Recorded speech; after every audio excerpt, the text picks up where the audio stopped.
Bonjour tout le monde. Alors dans cette vidéo, je vais vous présenter l'installation de la distribution Manjaro qui se base sur Arch Linux. Donc c'est également une distribution rolling release, donc c'est-à-dire que c'est une distribution en publication continue. Mais en fait, elle permet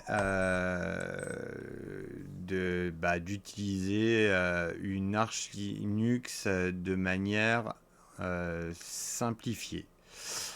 Donc, alors, je vais déjà vous montrer le site officiel, donc qui est celui-ci. Voilà. Euh, manjaro.org,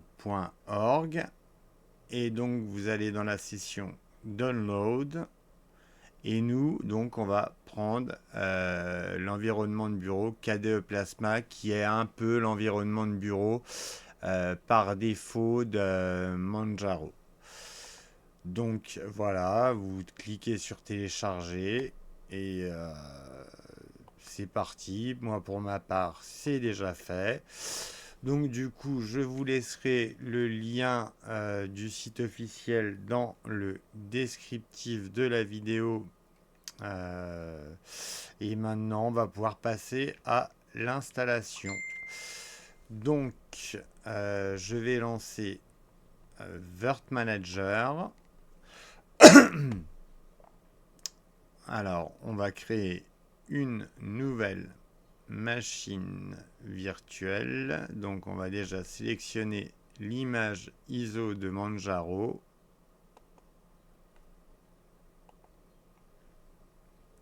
Alors,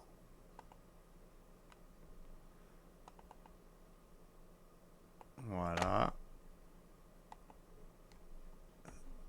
Donc, ça a détecté l'OS directement. Donc, on peut cliquer sur Suivant. Donc là, on laisse 4096 et 2 cœurs de CPU. Ça devrait normalement être suffisant. Donc là, nous cliquons sur Gérer, Parcourir en local. Donc Up, KDE, Manjaro. Voilà. Donc c'est une image de disque virtuel de 60 gigas. Donc suivant. Et là, on va lui donner un nom. Voilà, KDE Manjaro X64 pour l'architecture. On va vérifier que tout est bien configuré. Donc Virtuo, donc tout me paraît bon. Alors donc dans un premier temps, alors déjà on va agrandir la fenêtre. Dans un premier temps, on va régler le time zone, donc le fuseau horaire. Donc Europe.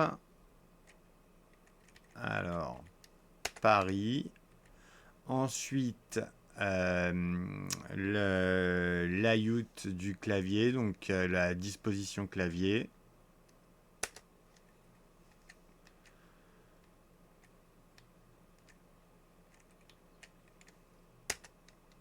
Voilà. Et ensuite, les locales.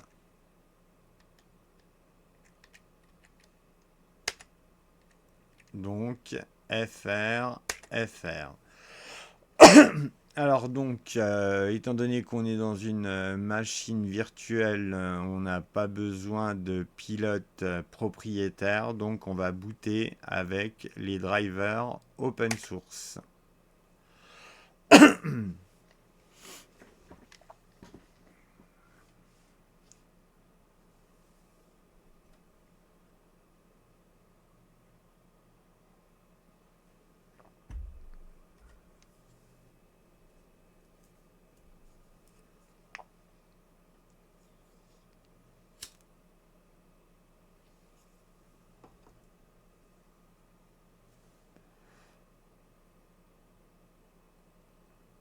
Alors, vu que Manjaro est une distribution à publication continue, bah, vous aurez en principe dans les logiciels les plus récents. Donc, c'est une distribution qui peut être pas mal pour le desktop.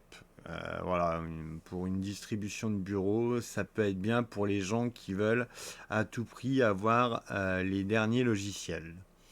Donc alors, pour lancer l'installateur Calamares, donc qui est propre en général au live ISO, donc vous pouvez soit passer par ici ou directement lancer l'installateur par là via la page d'accueil. Alors, on lance l'installateur.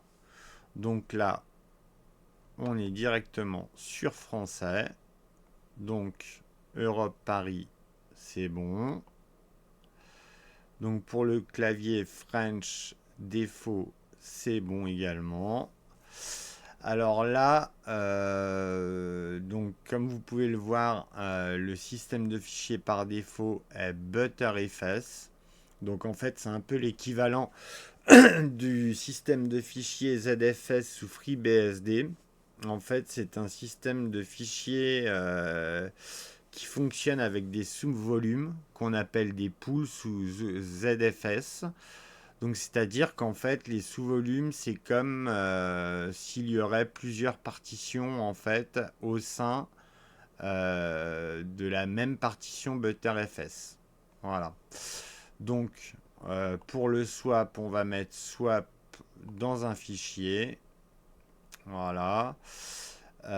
Et on va cliquer sur suivant. Donc MBR, c'est Master Boot Record VGA, c'est très bien.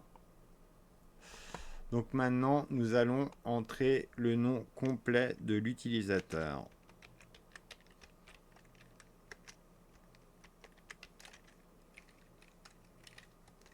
Alors voilà, donc on va donner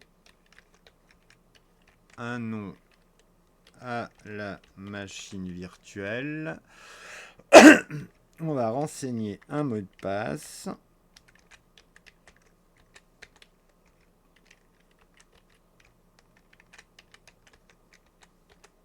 Voilà. Et enfin, alors là, on peut choisir d'utiliser le mot de passe de l'utilisateur courant, donc via sudo pour les tâches administratives, mais personnellement, je préfère utiliser le compte route. Donc, je renseigne un mot de passe pour le compte route.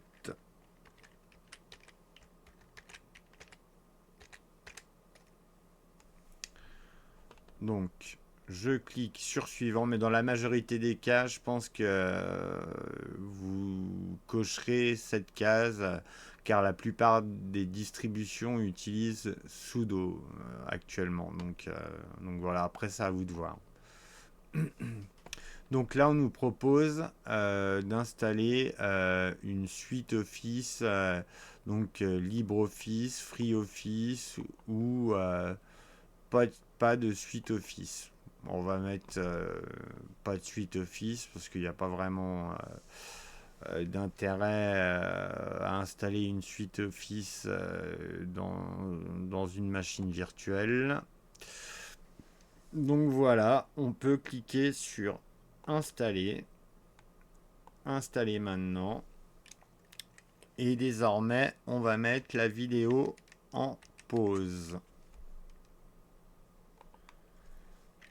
Alors, l'installation est terminée.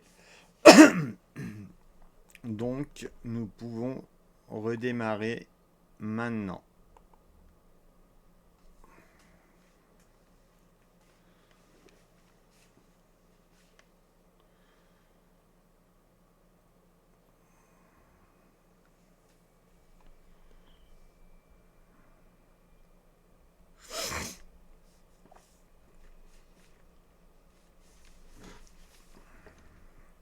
Alors, on met en plein écran.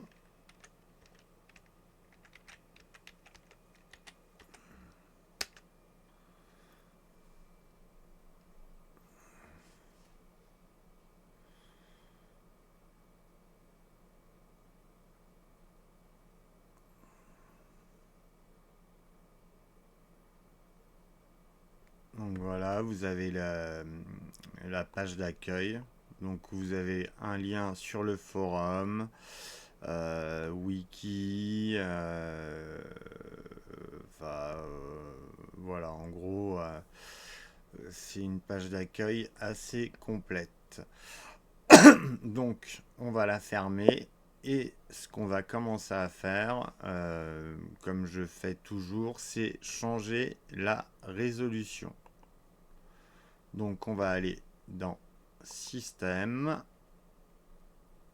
Non, c'est pas dans... attendez. Bam, bam, bam, bam.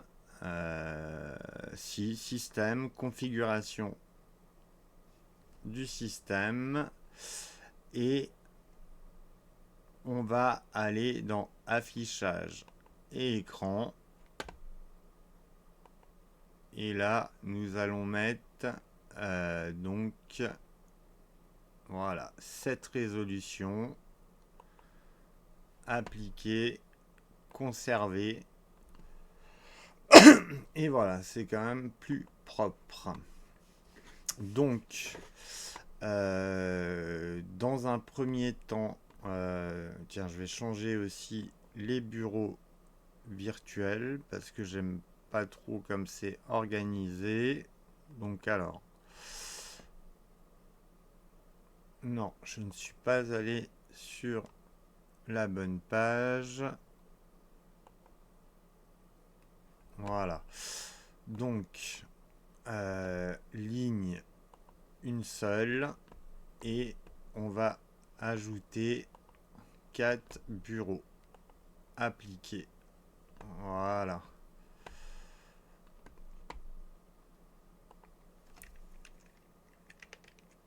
Donc là, ouais, on peut changer de bureau sans problème. Donc, on va lancer le terminal, donc console.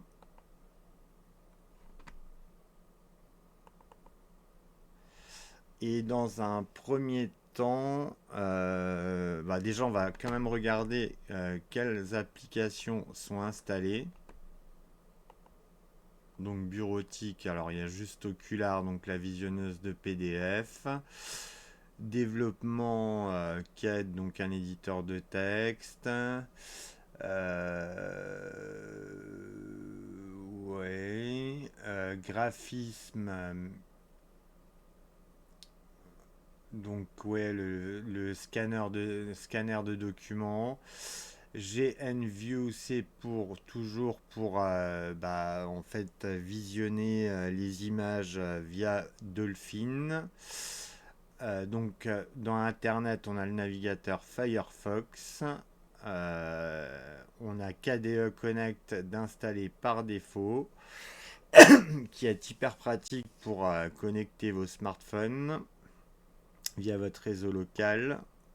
En ce qui concerne le multimédia, on a le lecteur multimédia ELISA, donc qui est le lecteur de base sous KDE Plasma, et le lecteur VLC, qui, je vous le rappelle, est de la bombe atomique. Donc, dans Système, alors, on a tout ce qui concerne voilà, gestion de l'impression, c'est pour ajouter une imprimante. Ou là, non, c'est peut-être pour les tâches de l'imprimante. Donc, Hashtop, c'est pour avoir les ressources système dans un terminal. Euh, Qu'est-ce qu'on a encore? Donc surveillance du système, ça vous permet en fait d'avoir les ressources système de manière graphique. Vous voyez, processeur, avoir tous les processus qui tournent et pouvoir les arrêter comme bon vous semble. Donc on a également les applications. Alors du coup pareil, hein, vous pouvez arrêter et fermer l'application directement pour des applications récalcitrantes. Donc voilà. Euh, et donc on en était à système. Donc time shift en fait c'est pour faire des sauvegardes en fait des snapshots de son système et pouvoir revenir en arrière en cas en cas de défaillance au niveau du système d'exploitation. Et Yaquake, c'est un terminal déroulant qui s'affiche en haut de l'écran. Voilà.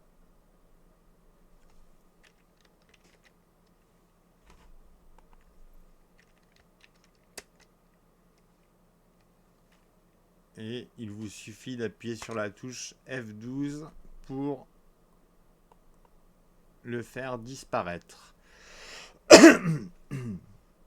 Donc, ouais, il me semble qu'on a fait à peu près le tour. On n'a pas regardé dans utilitaire, mais bon, utilitaire, il y a toujours gestionnaire d'archives, la calculatrice. Kwite, c'est également un éditeur de texte. Puis sinon, voilà, on a Spectacle pour faire des captures d'écran. Enfin, on a toutes les applications, la plupart des applications qu'on retrouve habituellement sous KDE Plasma. Donc, maintenant, alors déjà, je vais ouvrir plusieurs onglets. Je vais me connecter en tant que root.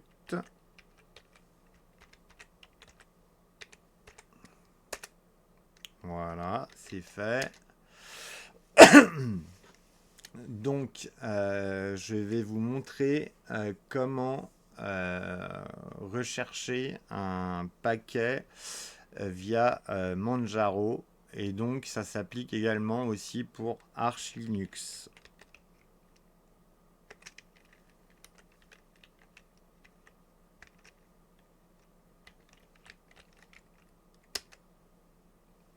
Donc voilà, comme vous pouvez le voir, Krita, vous avez on peut voir qu'il est disponible et on peut voir sa version. Donc si nous voulons installer ce logiciel, donc toujours Pacman, là on met seulement l'option S et Krita. Et là donc ça nous indique toutes les dépendances qui vont être installées. Et donc là, il suffit d'appuyer sur OK, car il y a O pour oui en majuscule.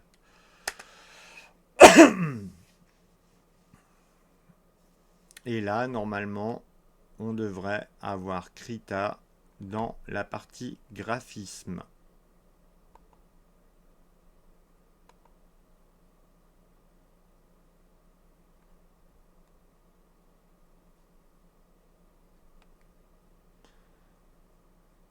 Donc alors, étant donné que je n'ai pas fait les mises à jour, ça doit être normal qu'il ne se lance pas, vu que c'est une rolling release. Mais pour faire les mises à jour, en fait, il faut taper Pacman, donc S majuscule Y U. Et là, comme vous pouvez le voir, il y a pas mal de mises à jour.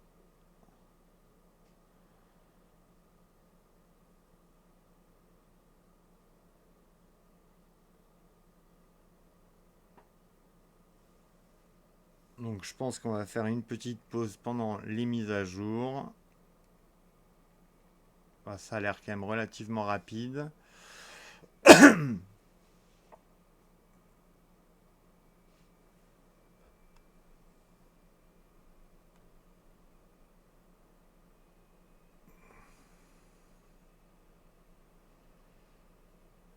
Ouais, pendant ce temps-là, on va changer de bureau.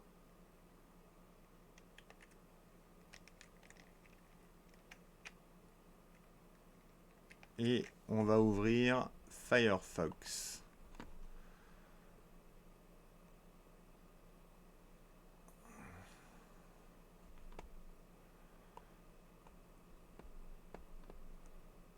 Alors, hop. Donc, euh, si Firefox est en français.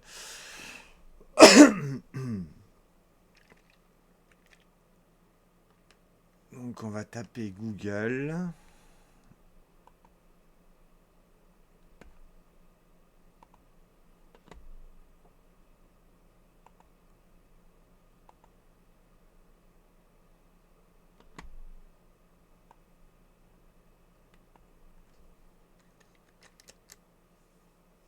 Et on va le mettre dans les favoris, dans la barre personnelle.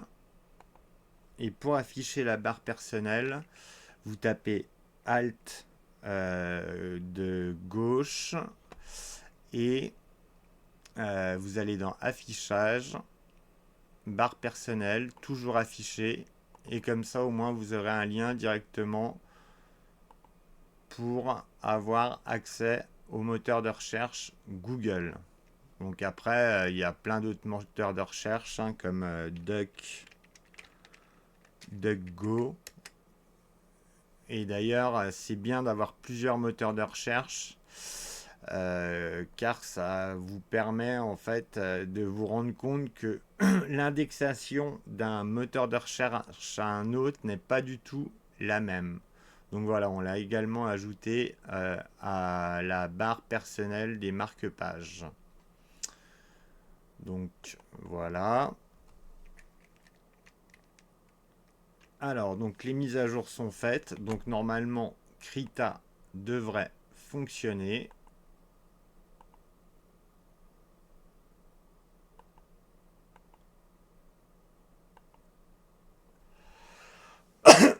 Et voilà, comme vous pouvez le voir, ça fonctionne sans problème après les mises à jour.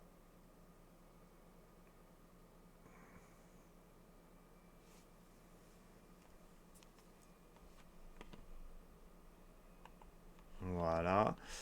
Alors, on va voir si on a Discover dans le système.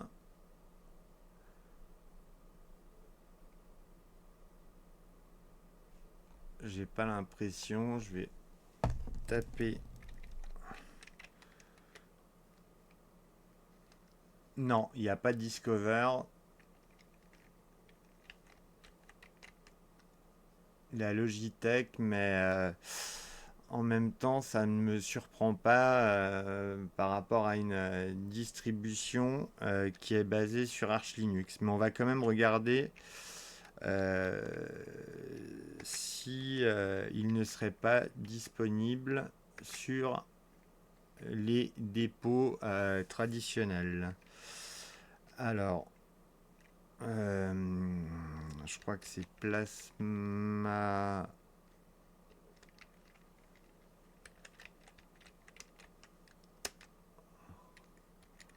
Ou juste Discover, on va regarder. Non. Ah non, j'ai pas tapé le.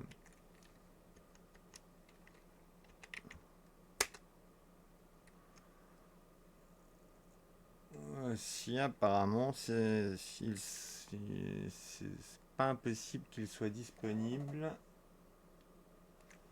Alors.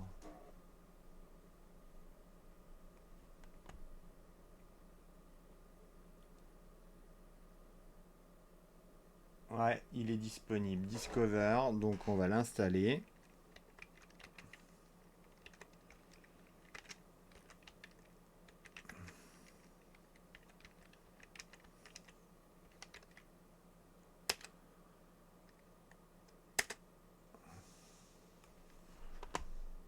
Donc là, nous allons nous rendre dans la partie système. Alors, et là, vous avez la Logitech Discover.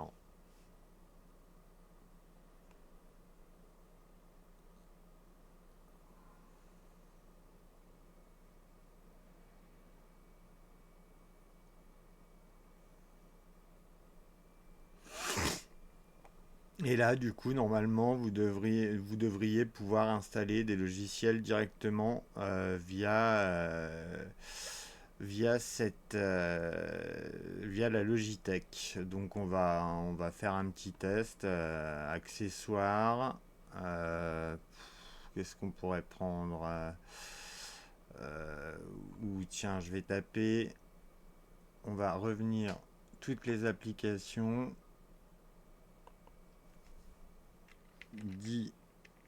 Digicam.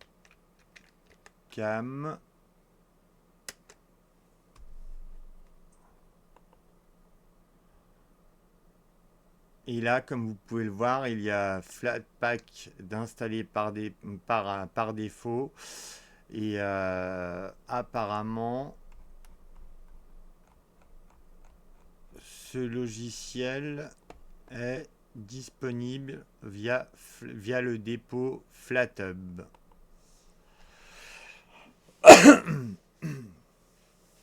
Donc ça devrait mettre un peu de temps, étant donné que Flatpak installe plusieurs dépendances, car les paquets Flatpak sont isolés du reste du système.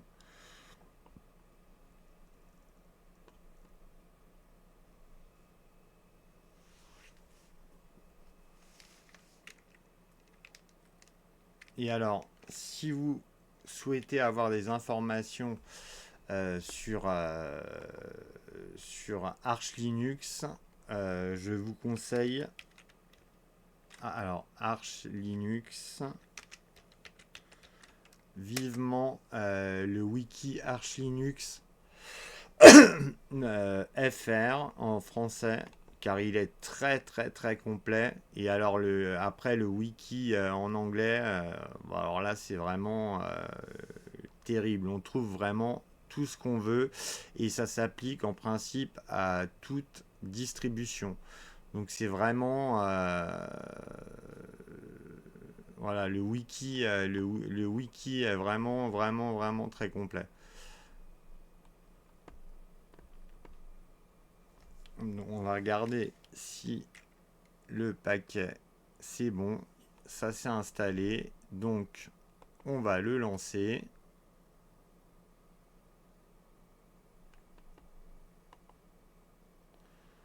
Suivant.